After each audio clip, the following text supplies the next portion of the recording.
معیوب او معلول کسان هم حق لري چې په ټاکنو کې ګډون وکړي او خپل راتلونکی په خپله وټاکي. په همدې موخه د کونړ ولایت د ټاکنو د کمیسیون لخوا معیوب او معلولو کسانو ته 2 ورځنی ورکشاپ جوړ شوی و ترڅو د ټولنې دغه قشر هم د نورو سالمو کسانو په څیر خپله رایه وکاروي.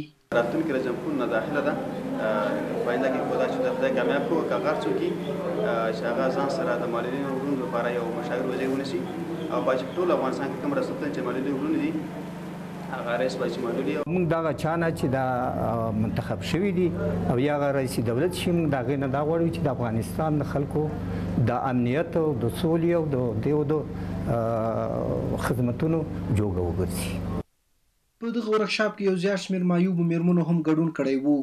دغه میرمنې وایي چې دوی هم غواړي چې نور د کور د چارو ترڅنګ د خپلو حقوقو د ترلاسه کولو لپاره غږ پورته کړي ځکه چې په چپه خوله د دوی حقوق څوک نه ورکوي چې ښه لاره یې راتلونکي انتخابات دي.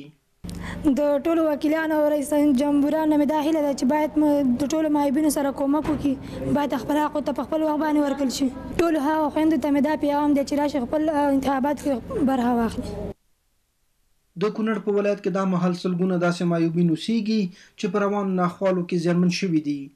د کونړ والي شجاع الملک جلاله وایي چې ټاکنې د قانون د ښه حاکمیت او د یو پیاوړي نظام د رامنځته کېدو بنسټ دی.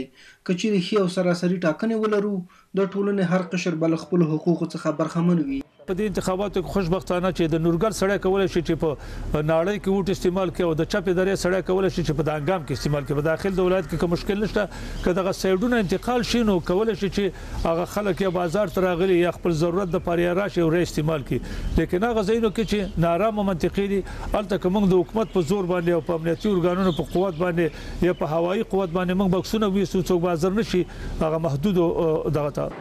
دا لومړی ځل دی چې د کونړ په ولایت کې د معیوبینو لپاره په ټاکنو کې د ګډون د لارو چارو په برخه کې ورکشاپ جوړیږي.